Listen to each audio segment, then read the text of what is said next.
다 같이 사도신경으로 신앙 고백하시겠습니다.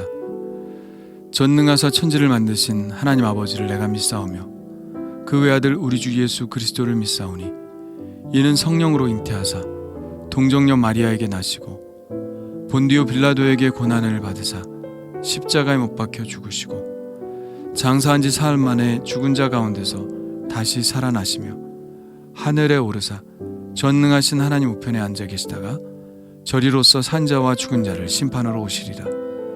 성령을 믿사오며 거룩한 공회와 성도가 서로 교통하는 것과 죄를 사하여 주시는 것과 몸이 다시 사는 것과 영원히 사는 것을 믿사옵나이다. 아멘. 다 같이 찬송가 288장 함께 부르시겠습니다.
오늘 우리에게 주신 하나님의 말씀은 사도행전 26장 1절로 18절입니다.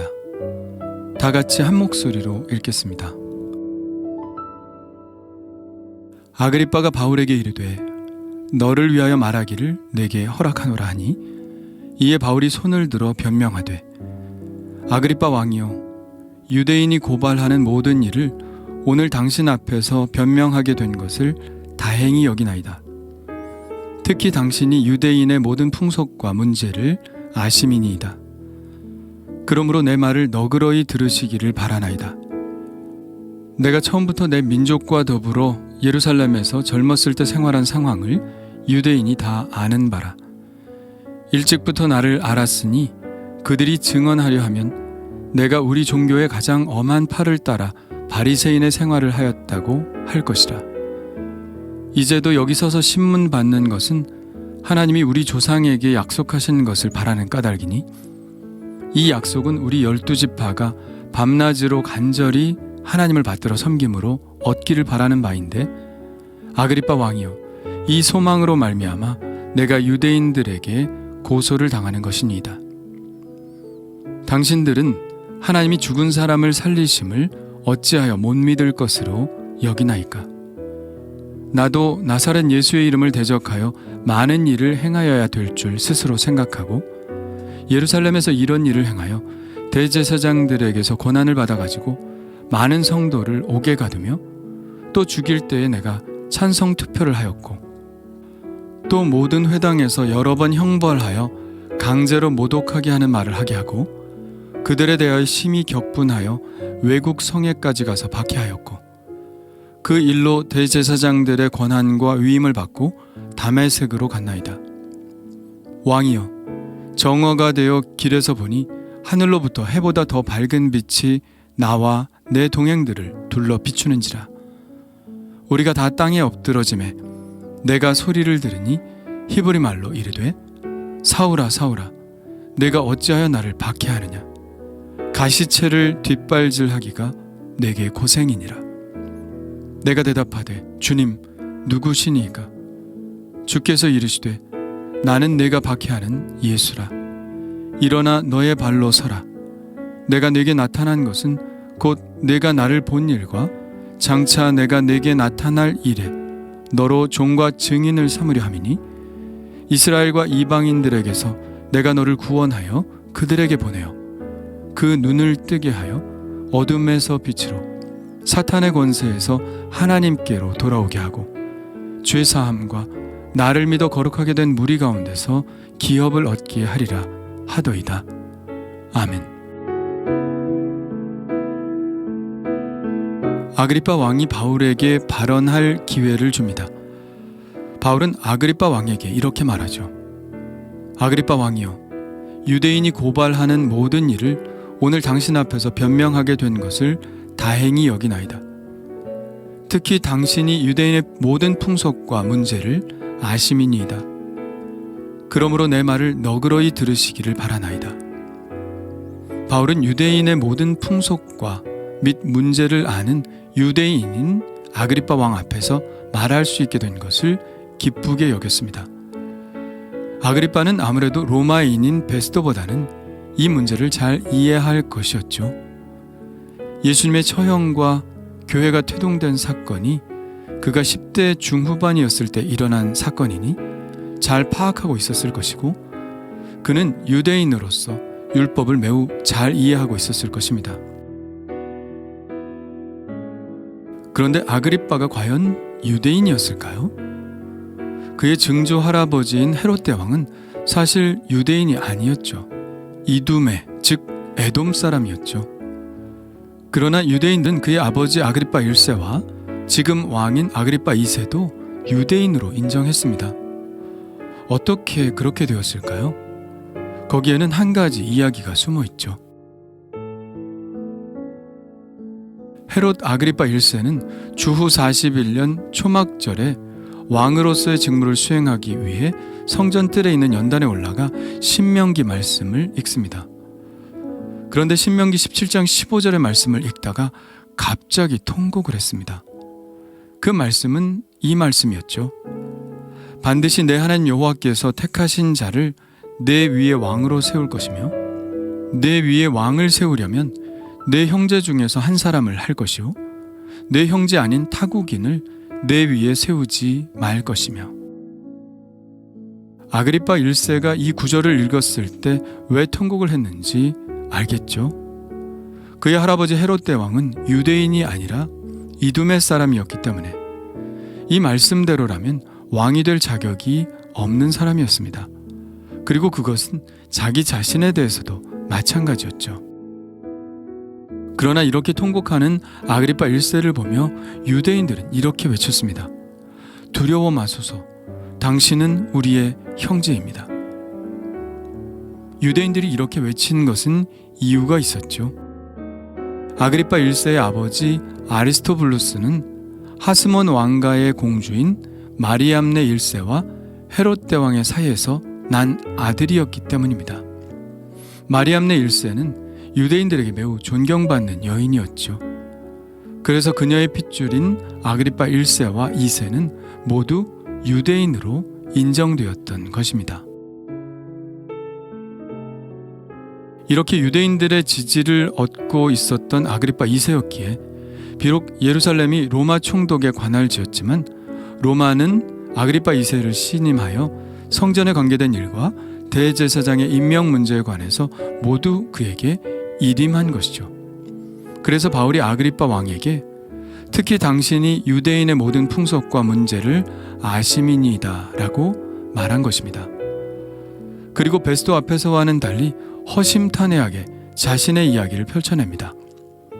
총독 베스도 앞에서는 그가 유대인과 율법에 대한 사전 지식이 없기 때문에 깊은 이야기를 할 수 없었죠. 그리고 이제 모든 혐의가 벗어진 상태이기 때문에 바울은 본격적으로 그들 앞에서 복음을 전하기 시작합니다. 그는 먼저 젊었을 때 그가 어떻게 생활했는지를 말하고 있는데요. 그가 유대교의 가장 엄한 파인 바리새인의 생활을 했다는 것은 그를 고소하는 고소인들도 다 인정하는 바일 것이라고 말하죠. 그리고는 그가 지금 신문을 받는 이유에 대해 이렇게 말합니다. 이제도 여기서 신문 받는 것은 하나님이 우리 조상에게 약속하신 것을 바라는 까닭이니 이 약속은 우리 12지파가 밤낮으로 간절히 하나님을 받들어 섬김으로 얻기를 바라는 바인데 아그리파 왕이여 이 소망으로 말미암아 내가 유대인들에게 고소를 당하는 것이니이다. 그는 단지 하나님이 조상들에게 약속하신 것을 바랄 뿐이며 이것은 이스라엘 12지파도 모두 간절히 바라는 것을 바랄 뿐인데 이것 때문에 고소를 당하고 있다고 말하고 있는 것이죠. 그렇다면 하나님이 조상들에게 약속하신 것이 무엇일까요? 12지파가 밤낮으로 간절히 얻기를 바라는 것이 무엇일까요? 그것은 바로 메시아가 오셔서 이루실 하나님의 나라입니다. 메시아가 오셔서 선포하시는 구원을 통해 죄로 인한 사망이 정복되고 영원히 하나님과 함께 사는 하나님의 나라죠. 바울이 목숨을 걸고 예수님의 부활을 선포하는 것은 바로 예수님의 부활로 그 하나님의 나라가 시작되었기 때문입니다. 바울은 구약의 예언이 성취된 사건인 이 부활을 믿지 못하는 그들에게 답답하여 이렇게 묻습니다. 당신들은 하나님이 죽은 사람을 살리심을 어찌하여 못 믿을 것으로 여기나이까? 이 바울의 질문에는 두 가지 답답함이 있죠. 첫째는 하나님의 전능하심을 믿지 못하는 그들에 대한 답답함입니다. 죽은 자가 살아나는 일은 인간적으로 볼 때는 불가능한 일이죠. 하지만 하나님께는 불가능한 일이 아닙니다. 하나님은 없는 것에서 있게 하시는 창조주 하나님입니다. 그런 하나님께 죽은 자에게 생명을 불어넣는 일은 일도 아닌 것이죠. 바울은 답답함을 토로하고 있죠. 왜 전능하신 하나님을 믿지 못하느냐고요. 두 번째 답답함은 예수 그리스도의 부활을 믿어야 이 세계를 향한 하나님의 경륜을 알 수 있고 그 하나님의 뜻 안에서 살아갈 수 있기 때문입니다. 믿음의 첫 단계인 예수님의 부활을 믿지 못하면 그들이 하나님의 나라에 들어갈 가능성이 차단되기 때문입니다. 예수님의 부활을 믿는 것이 왜 중요한가요? 예수님의 부활은 구약에 예언된 하나님의 나라가 이미 시작되었다는 것을 말하기 때문입니다. 그리고 이 예수님의 부활은 모든 사람들의 부활의 근거가 되며 보장이 된다는 사실을 말하고 있기 때문이죠. 예수님의 부활로 인하여 이미 하나님의 나라가 시작되었고 하나님은 그 구원을 이스라엘과 모든 이방인들에게 전하기를 원하고 계신 것입니다. 다메섹으로 가던 바울 앞에 나타나신 예수님도 바로 그 말씀을 하고 계신 것이죠. 이스라엘과 이방인들에게서 내가 너를 구원하여 그들에게 보내어 그 눈을 뜨게 하여 어둠에서 빛으로 사탄의 권세에서 하나님께로 돌아오게 하고 죄사함과 나를 믿어 거룩하게 된 무리 가운데서 기업을 얻게 하리라. 이 예수님의 말씀 안에는 바울이 선포해야 할 복음의 내용이 그대로 들어 있습니다. 첫째는 회개입니다. 어둠에서 빛으로 사탄의 권세에서 하나님께로 돌아오는 것이죠. 회개하여 하나님께로 돌아올 때 하나님이 베푸시는 은혜가 있습니다. 그것이 바로 죄사함이고요. 하나님은 이 죄사함의 은혜를 베푸시려고 예수님을 이 땅에 보내시어 우리의 죄를 십자가에서 도말하게 하셨습니다. 이제 우리가 형벌을 받을 필요가 없게 된 것이죠. 우리가 형벌을 받는 대신 우리가 해야 할 것은 그 예수 그리스도를 믿는 것뿐입니다. 예수 그리스도를 믿음으로 우리가 받을 형벌이 예수님이 받으신 형벌로 치환되는 것이죠. 그러나 믿음은 거기에서만 그치는 것이 아니죠. 믿음으로 거룩함을 이루어가는 것입니다. 오직 의인은 믿음으로 살며 믿음으로 믿음에 이르게 된다는 것은 우리는 끊임없이 예수 그리스도를 믿고 의지함으로만 거룩한 하나님의 자녀답게 살아갈 수 있다는 것을 말합니다. 참된 주님의 제자, 참으로 주님을 따르는 자가 되는 것이죠. 회개와 죄사함과 믿음의 삶이 바로 예수님께서 바울에게 전한 복음의 내용이었습니다. 예수님의 부활로부터 하나님이 당신의 백성들을 모으시는 일이 시작되었습니다. 바울은 이 일에 부르심을 받아 사람들로 하여금 회개와 죄사함과 예수를 믿는 삶을 살도록 복음을 선포하고 있죠. 그렇다면 나는 이 복음이 말씀하는 대로 살고 있는지 생각해 봅니다. 어둠에서 빛으로 사단의 권세에서 하나님께로 완전히 돌아와 있는지, 믿음으로 죄사함은 받았다지만 그 후에 정말 그렇게 살아야 할 그 믿음으로 살아가고 있는지 생각해 봅니다. 매사에 예수 그리스도를 믿고 의지함으로 거룩의 길을 걷고 있는지 생각해 봅니다. 주님 감사합니다. 바울이 전했던 복음과 지금 제가 살고 있는 복음은 완전히 같은 것임을 고백합니다. 그럼에도 불구하고 그때의 그리스도인들의 삶과 저의 삶은 또 분명 차이가 있음도 느낍니다. 세상에 여전히 많이 경도되어 있는 저의 마음을 고백합니다. 바울이 이전의 삶에서 완전히 돌아서 오직 그리스도만 따르는 삶을 살았던 것처럼 저도 오직 주님만 붙들고 주님의 발자국만 쫓아가는 사람이 되게 하여 주옵소서. 예수님의 이름으로 기도합니다. 아멘. 다 같이 주님 가르쳐 주신 기도 하겠습니다.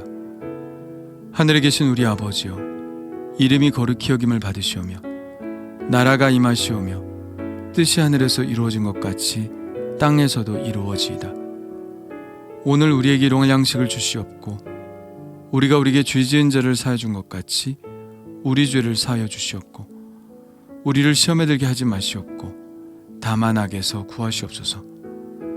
나라와 권세 영광이 아버지께 영원히 있사옵나이다.